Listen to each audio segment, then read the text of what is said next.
오늘 함께 읽으신 이 말씀을 가지고 하나님이 택한 사람, 첫 번째 요셉에 대해서 함께 말씀을 나누고자 합니다. 제가 제목에는 이제 주보에는 싣지 않았지만 제 원고에는 또 하나의 부제가 있는데요. 요셉 채색옷이 벗겨지다라는 부제를 가지고 말씀을 함께 나누도록 하겠습니다. 여러분 많이 더우신가요 요즘에? 오늘 여기는 시원하잖아요. 조금 있으면 춥기까지 할 텐데요. 많이 더워지셔서 그런지 표정들이 이렇게 막 썩 유쾌한 표정들은 별로 없으신 것 같아요. 자, 우리 요즘 성경 통독하느라 또 힘도 드시고 서로 격려도 할 겸 이렇게 인사하겠습니다. 밝게 웃으면서 창세기 인사하겠습니다. 민수기, 학계 이런 걸로 인사하면 안 되고 레위기 이렇게 기로 끝나는 걸로 인사를 한 번만 다시 하겠습니다. 신명기. 예, 좀 표정이 좋아지신 것 같아요. 오늘부터 이제 성경 통독 기간이 계속되고 있는데 사실은 6월 첫째 주부터 그렇죠? 하나님이 택한 사람이란 주제로 성경에서 특별히 하나님께 부름을 받고 쓰임 받은 사람들을 중심으로 이번 한 7, 8월까지 그 설교를 제가 쭉 진행을 하려고 합니다. 오늘 말씀을 듣는 그리고 앞으로 말씀을 듣는 우리 성도들 모두가 하나님의 택함을 입은 자로 하나님 나라에 존귀하게 쓰임받게 되시기를 주님의 이름으로 축복합니다. 특별히 창세기는 이제 족장의 역사를 다루는 인물 중심의 그렇게 역사가 기록되어 있는 장이죠. 가장 중요한 인물로는 바로 아브라함을 꼽을 수 있습니다. 그러나 그에 못지않게 성경은 요셉의 삶을 주목합니다. 창세기 25장부터 50장까지는 야곱의 이야기 그리고 그 가정의 가문의 이야기가 성경에 나와 있는데요. 특히 창세기 37장 오늘 본문부터는 본격적으로 요셉에 관한 이야기로 성경은 채워가고 있습니다. 요셉의 생애는 아브라함의 생애만큼 성경의 분량에 큰 비중을 차지하고 있는데 왜 성경은 요셉의 삶을 이렇게 주목하고 있는가? 우리는 흔히 요셉의 삶에서 가장 중요한 것으로 그의 꿈을 이야기하곤 하지만 사실 요셉의 꿈보다 더 중요한 의도와 목적이 요셉의 생애 가운데 또 성경의 저자가 의도한 바가 담겨 있다라고 저는 생각을 합니다. 무엇보다 요셉의 생애가 중요한 이유는 그래서 우리가 요셉에 좀 주목하고 싶은 이유는 몇 가지가 있습니다. 첫째는 요셉의 생애가 중요한 이유는 창세기와 출애굽기를 연결하는 기록을 요셉의 생애가 담고 있기 때문에 그렇습니다. 출애굽기는 애굽에서 종된 이스라엘 백성들의 탈출 역사로부터 이야기가 시작이 되는데 그런데 우리가 이 요셉의 스토리를 알지 못하면 왜 이스라엘의 후손들이 애굽으로 갔는지 왜 거기서 종노릇하고 있는지를 알 턱이 없는 거예요. 그래서 이 요셉의 삶을 통해 우리는 창세기와 출애굽기 그 구원의 역사의 간극을 이 요셉의 삶을 통하여 확인할 수 있다는 것입니다. 둘째, 요셉의 생애가 중요한 이유는 매우 중요한 교리를 담고 있어요. 어떤 교리? 믿음에 관한 교리를. 아더 핑크라는 개혁주의 신학자는 창세기 인물들이 전하는 그 인물이 가지고 있는 독특한 성경의 교리를 우리에게 이렇게 소개하고 있습니다. 아브라함은 선택의 교리를, 이삭은 아들됨의 교리를, 야곱은 하나님의 은혜로 징계의 교리를 가르친다면 요셉은 고난을 통해 얻어지는 상속의 교리를 가르친다라고 우리에게 말합니다. 즉 요셉의 생애는 특별히 하나님이 허락하신 고난이라는 시간들을 통해 하나님의 기업을 어떻게 하나님의 사람이 얻게 되는지를 우리에게 생생하게 보여준다는 거예요. 그리고 그 과정 가운데 믿음의 승리가 얼마나 중요한지를 우리에게 소개합니다. 그러나 사실 요셉의 생애에서 가장 중요한 점이 하나가 있습니다. 그것은 바로 무엇인가? 요셉의 생애는 놀라울 정도로 예수 그리스도를 담고 있다는 거예요. 즉 요셉의 생애는 예수 그리스도의 모형이며 예수 그리스도의 그림자로 그의 삶이 제시되고 있다는 사실입니다. 조금 전에 소개했던 아더 핑크라는 신학자는 이 요셉의 삶과 예수 그리스도의 삶을 주목하면서 공통점을 찾아냈는데 101가지를 찾아냈습니다. 예수님의 낮아지심, 성육신 사건, 예수님의 다시 올려지심, 높아지시는 사건, 그리고 예수님의 고난과 또 그 가운데 하나님의 뜻을 이루시는 과정, 반목과 질서가 있는 세상 가운데 하나님께서 어떻게 평강을 주시는지를 이 삶을 통해 우리에게 보여준다는 점에서 요셉의 생애는 예수 그리스도의 생애와 매우 비슷하다라고 말할 수 있는 것입니다. 이런 신학적인, 교리적인 중요한 이유 외에도 요셉의 이야기에는 요셉에 대해서 성경을 쭉 읽다 보면 특이한 사실 하나를 발견하게 됩니다. 놀랍게도 그의 삶에는 하나님이 직접적으로 개입하신 적이 없다는 사실이에요. 여러분은 성경을 다 아셔서 별로 놀랍지 않게 느껴지시는데 사실 이게 되게 놀라운 거거든요. 왜냐하면 보세요. 그의 선조인 아브라함은 하나님을 만났습니다. 하나님의 음성을 직접 들었습니다. 하나님의 사인에 따라 움직였습니다. 그렇죠? 천사들도 만났습니다. 요셉의 아버지 야곱도 마찬가지예요. 하나님을 만났습니다. 주의 음성을 들었습니다. 심지어 주의 천사와 씨름도 했어요. 그런데 요셉에게는 이런 극적인 체험이 그의 삶에 없습니다. 이런 점에서 우리하고 되게 비슷하다는 거예요. 자신의 선대가 모두 하나님을 만나고 하나님의 음성을 직접적으로 들었다면 더더욱 요셉에게는 하나님의 음성을 듣고 싶은 마음이 컸을 겁니다. 그렇기 때문에 그런 음성이 들리지 않는 상황 속에서 그는 하나님의 존재를 의심할 법도 했다는 거예요. 왜 우리 아버지도 우리 조상 아브라함도 만나주셨던 하나님 왜 나는 안 만나주십니까? 사람들이 이렇게 이야기하기도 합니다. 요셉에게 꿈을 주셨잖아요. 맞습니다. 그런데 그 꿈의 내용을 한번 보십시오. 하나님이 등장하지 않아요.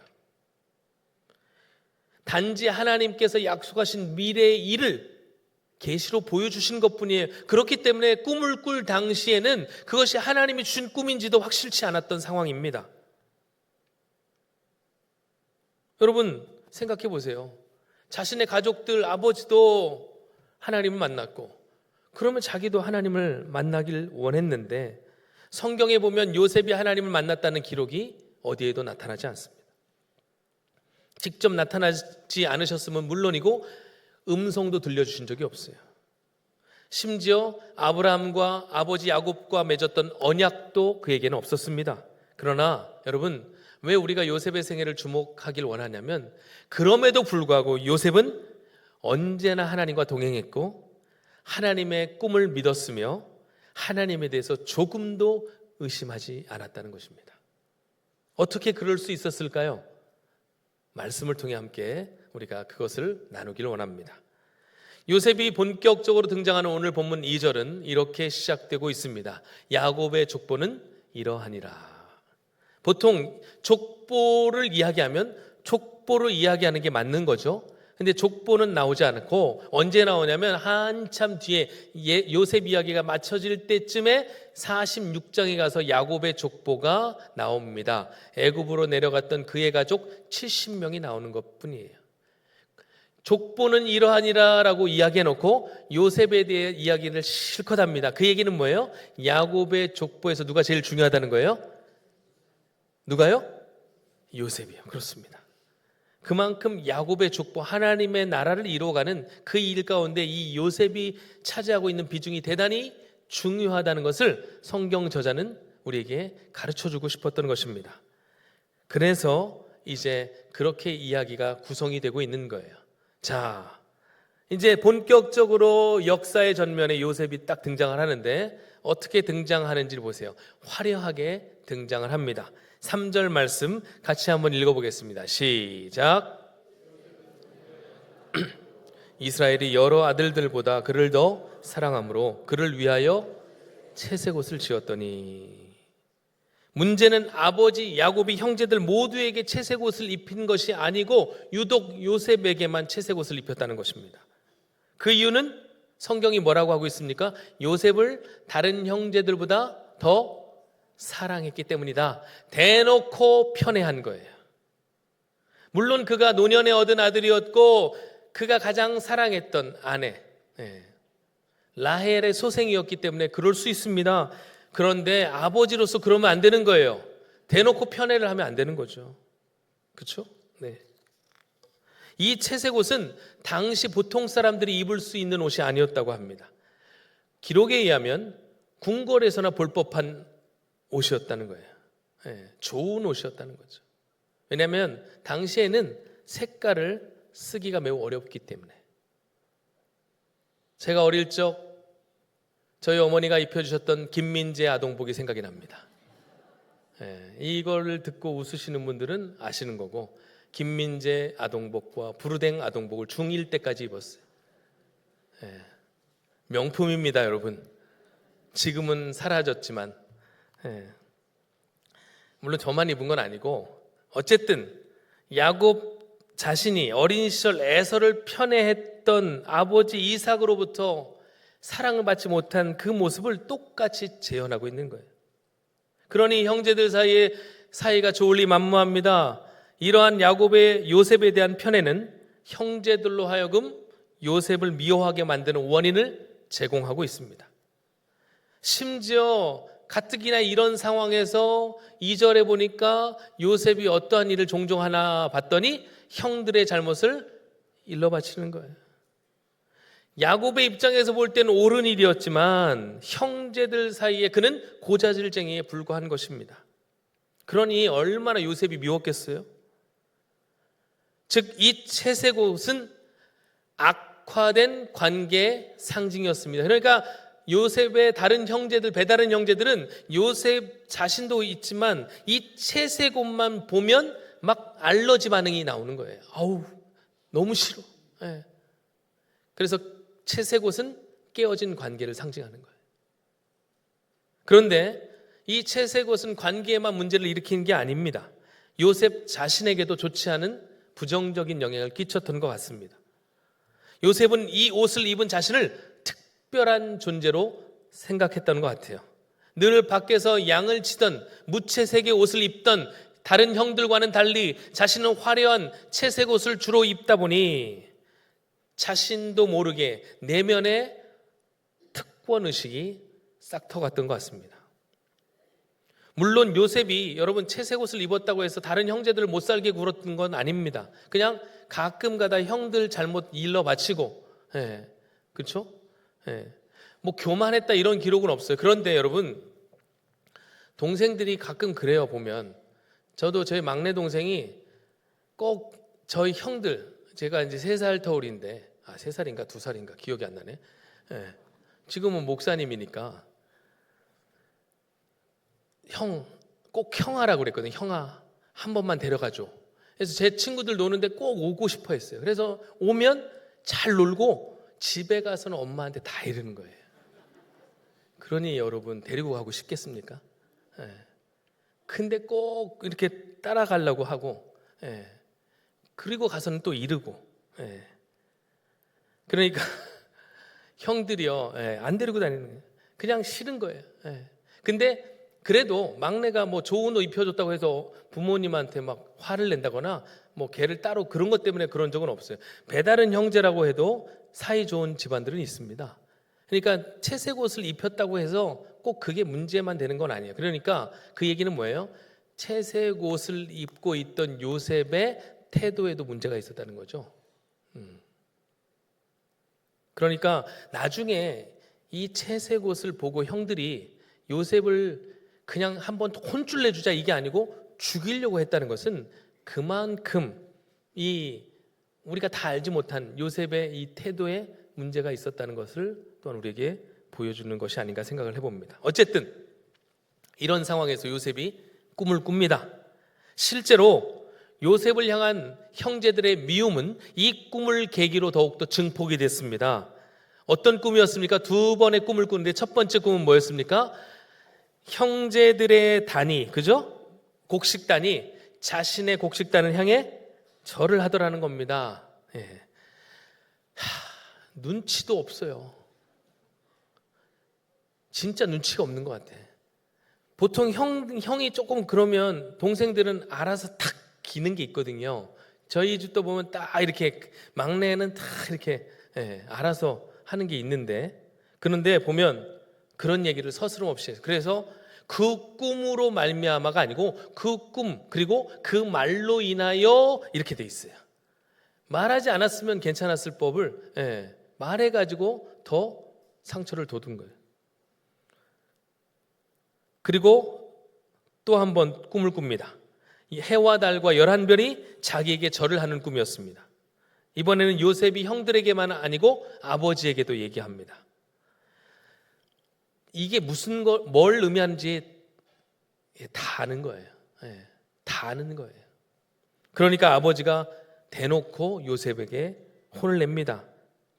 그런데 중요한 것은 주위에서 읽을 대목이 있습니다. 11절 말씀입니다. 11절 같이 한번 읽어볼까요? 시작.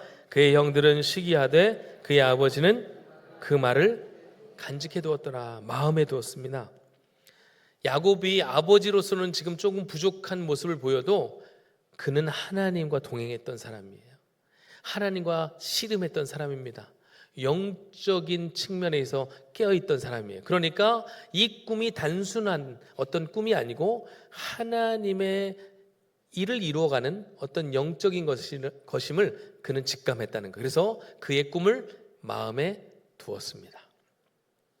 사실 이 꿈은 나중에 될 일을 보여주는 꿈이기도 했지만 중요한 것은 이것입니다. 이 꿈은 뭘 의미하는가? 단순히 내가 좋은 꿈 꿨어 이게 아닙니다. 하나님 나라의 비전을 보여주는 거예요. 장차 요셉을 통해 이루어 가실 하나님의 나라가 어떠한 것인지를 우리에게 보여주는 것입니다. 아브라함과 아버지 야곱과 약속했던 그 하나님 나라를 요셉에게 보여주는 거예요. 왜 하나님은 이제 막 청소년기를 지나는 철딱선이 없는 요셉에게 이 꿈을 허락하셨을까요? 왜 이 비전을 심어주셨을까요? 먼저 요셉은 하나님이 택하신 사람임을 알려주시기 위함이었습니다. 이 꿈을 잊지 말고 살아가라는 거예요. 그리고 하나님의 사람은 더더욱이 생존이 아닌 비전으로, 사명으로 살아야 한다는 것을 말씀해 주기 위함이었습니다. 여러분, 하나님의 사람은 생존이 목적이 아니고 사명이 목적인 줄 믿으시길 바랍니다. 먹고 사는 게 그러니까 우리에게 중요한 일이지만 또 중요하지 않은 문제라는 거, 우선순위가 아니라는 것입니다. 그리고 이 하나님 나라의 비전은 고난의 때를 이겨가기 위한 힘과 능력을 제공하기 때문에 장차 다가올 이 고난의 때를 준비시키는 하나님의 위로였습니다. 평상시에는 모르지만 광야를 지날 때는 비전 있는 사람과 없는 사람이 확연하게 드러납니다. 모세와 여호수아를 보십시오. 그들은 비전이 있었기 때문에, 하나님 나라의 꿈이 있었기 때문에 광야에도 믿음으로 전진했습니다. 원망과 불평이 충분히 나올 만한 상황이었지만 그들은 하나님을 원망하지 않았습니다. 하나님께 돌아서지 않았습니다. 나와 내 집은 하나님만을 섬기겠노라. 할렐루야. 그러나 비전이 없이 그냥 따라다녔던 이스라엘 백성들은 틈만 나면 하나님을 불평하고 원망했습니다. 하나님을 대적했습니다. 좋을 때는 하나님을 금세 찬양합니다. 그러나 상황이 안 좋아지니까 금세 돌아서는 그들이었습니다. 비전이 분명한 사람은 여러분 어려운 순간에도, 좌절의 순간에도 다시 일어설 수 있습니다. 왜 그런가? 결국 그것을 이루실 분이 하나님이심을 알기 때문에. 그러나 여러분, 하나님 나라에 대한 비전은 아무에게나 허락하시는 것이 아니에요. 영적인 성숙이 동반되어야 합니다. 하나님 나라를 꿈꾸고 하나님 나라를 이루어가는 사람들은 반드시 그렇기 때문에 하나님께서 영적인 성장을 시켜가시는데 그 과정 가운데 있는 게 광야 훈련이라는 거예요. 영적 성숙은 다짐과 결단만으로 되어지는 것이 아닙니다. 치열한 자기 싸움이에요.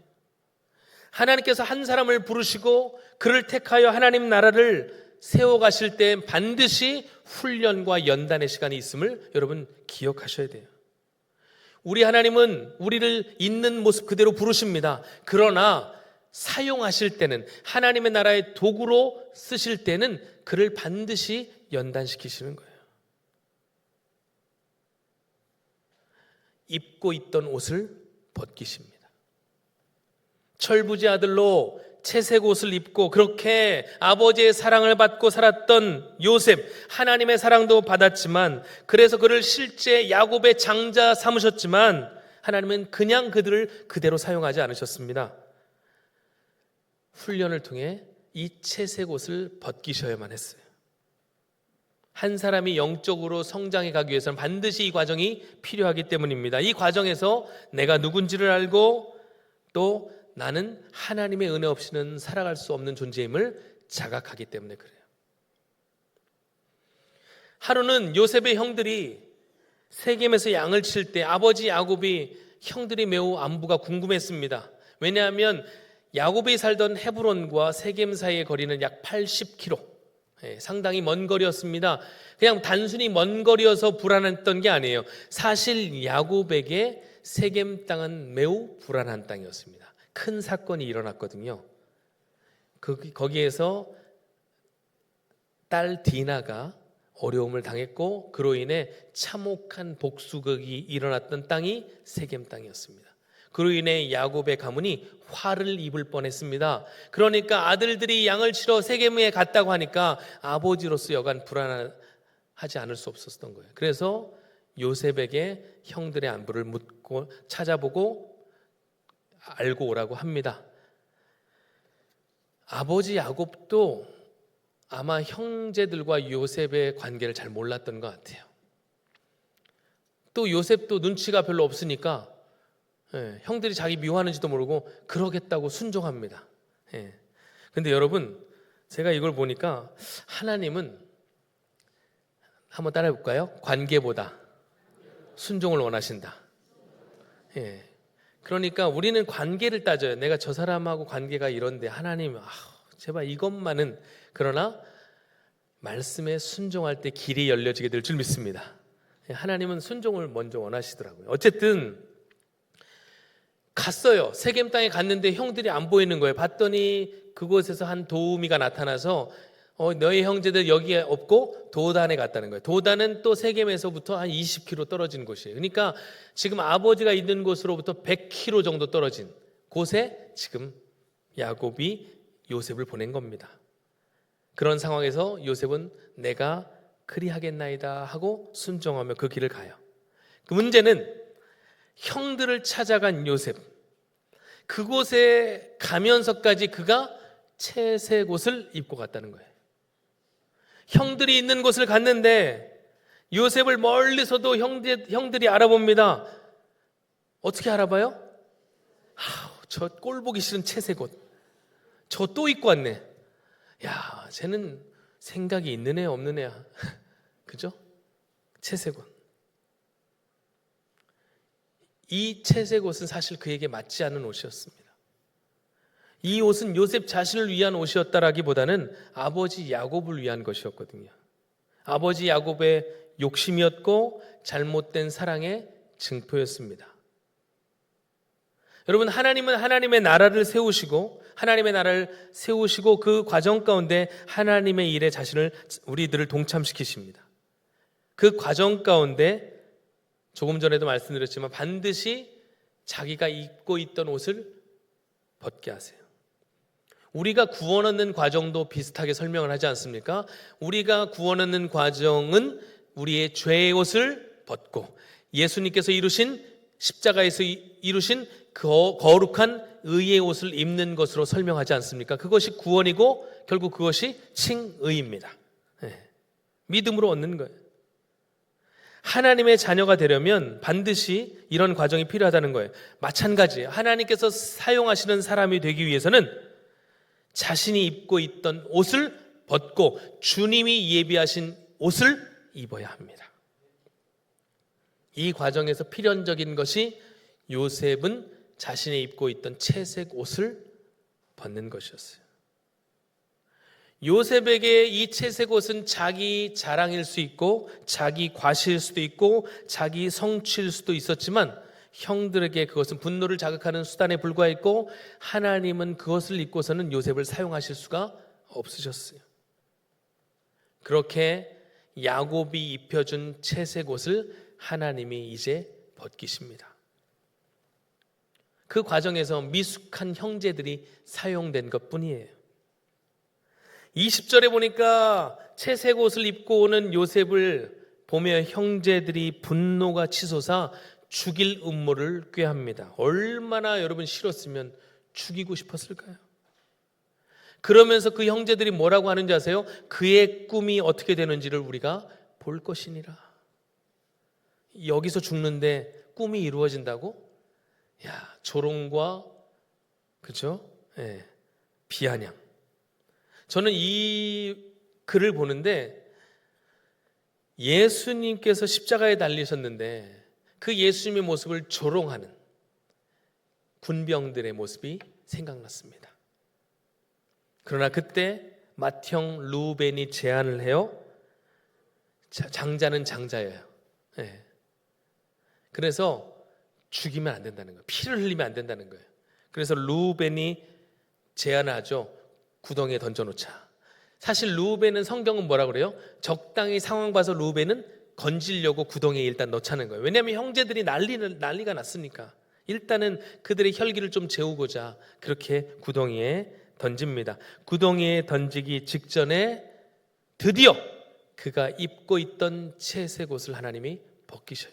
23절입니다. 같이 읽겠습니다. 시작. 요셉이 형들에게 이르매 그의 형들이 요셉이 옷 곧 그가 입은 채색 옷을 벗기고, 그리고 24절도 같이 읽어보겠습니다. 시작. 그를 잡아 구덩이에 던지니 그 구덩이는 빈 것이라 그 속에 물이 없었더라. 성경에 구덩이를 표현하고 왜 구덩이에 물이 없었다고 표현할까요?